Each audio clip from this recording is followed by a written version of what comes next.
So I think that the problem firstly arises because we still hold on to a kind of simplistic materialism, a kind of 19th century modernism, which thinks that the fullness of everything exists completely out there, exactly as we perceive it, a kind of neutral range of measurable phenomena which we can then add meaning to.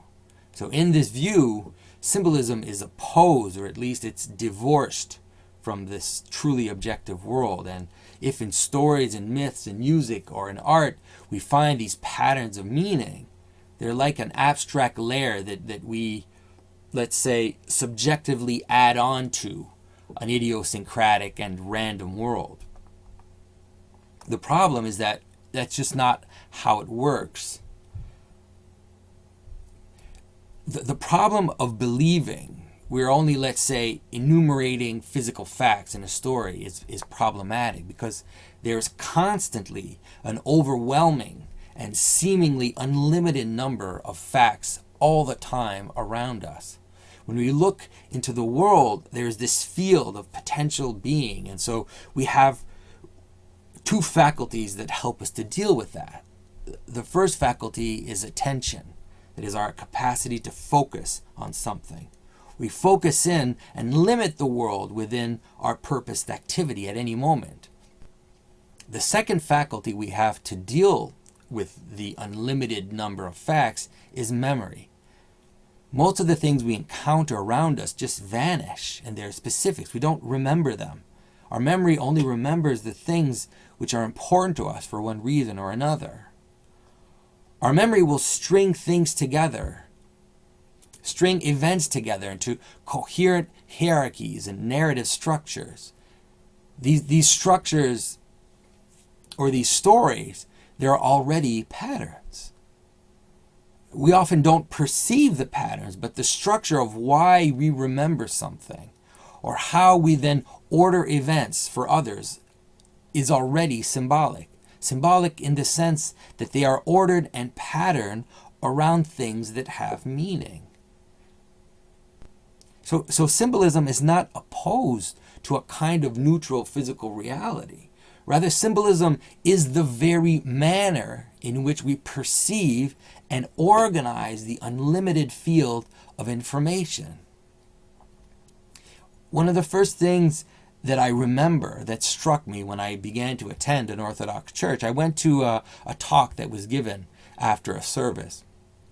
And one of the parishioners was explaining how the Greek word symbol refers to a place where two things meet, where two rivers become one river, for example.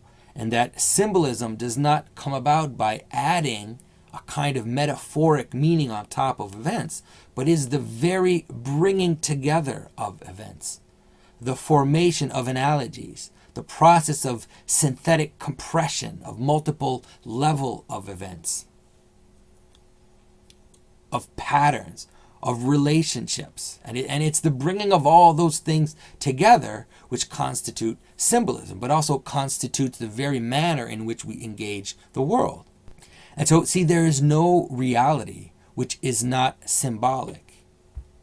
The nature of our existence in the world is symbolic. Events coalesce around centers of meaning through our attention and our memory.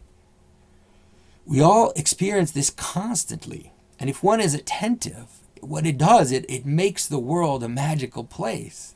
And so this type of synchronicity, this type of events coalescing in a manner which is not causal in any scientific way, is something that happens to everyone. You cannot escape that. The process of putting together important things is how reality works, because our existence in the world is symbolic. Human consciousness orders and gives meaning to an indefinite potential of existence. Now, in terms of remembering events, there's a personal way of remembering events. There's a communal way of remembering events, a broader social way, and I would even contend that there is a cosmic way of remembering events. And all of these levels of attention and memory will not appear the same. The more we move away from the idiosyncratic how my day went stories, the more we move towards remembering events which have universal significance. The more this memory will appear symbolic, condensed. It has to be, so that it can be attended to and remembered by larger and larger groups over larger and larger spans of time. So, for example, in the Bible, you can actually see that in the very unfolding of the large story. The more you go back, let's say, towards Genesis, the more the stories appear condensed, symbolic, universal. The forms are compressed through images that reveal more and more meaning. So, does that mean that what's in the Bible does not describe events? Of course it describes events. The problem is that we think that all events are the same. We think that Adam, which means man as such, ate the fruit of the knowledge of good and evil, becoming self-conscious of his mortality, having been tempted by a serpent, is on the same level, the same type of event that when I'm picking my nose or washing the dishes. That's the problem. The events in Genesis happened. They're just being remembered at a cosmic level using narrative structures and images that compress so much into them that people have written thousands of books unfolding the implicit meanings contained in those primordial stories. There will be no one writing thousands of books of how I did the dishes last night. It's like, if any event in the entire world has definitely happened, it is the story in Genesis 2 and the fall. And just because computer brains like Sam Harris cannot perceive hierarchy in being, a hierarchy of events, and a hierarchy in the manner in which we describe events, just means that they're forced to discount those stories to their peril and to our peril. The stories which our ancestors for thousands of years considered to be the most important and foundational stories, foundational structures of our being, and the underlying origin of what it means to be human. And then you wonder why everyone is so confused and disillusioned. The modern person thinks that the point of the story is understanding a kind of technical description of what happened. Their minds immediately try to calculate the miracle in terms of something which could be reproduced through scientific method. Why do you think you know what that event is? Why does that event have to fit the level of analysis you want to impose on it? Look at the story itself, even the way it is told. So does a Christian have to believe that the gospel describe events? Yes. Does a Christian have to believe that those descriptions have the modern journalistic or forensic type of description? No. Does a Christian have to believe in the resurrection of the body? Yes. Do we need to technically describe, like a surveyor would give a detailed analysis of a terrain, what the resurrection is? No.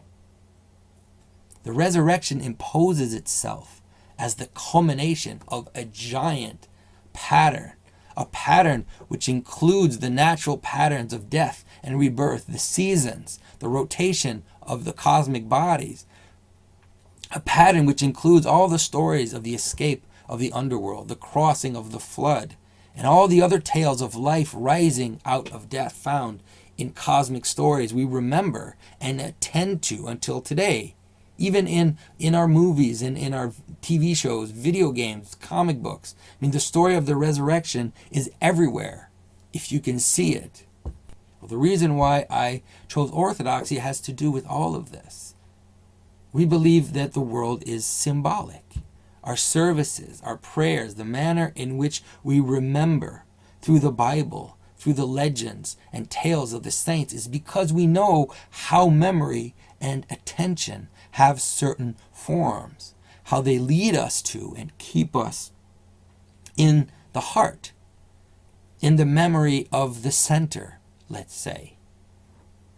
We're not bothered by stories which do not fit the rigorous forensic description of a crime scene because we know that such a description cannot, will not, and should not be remembered.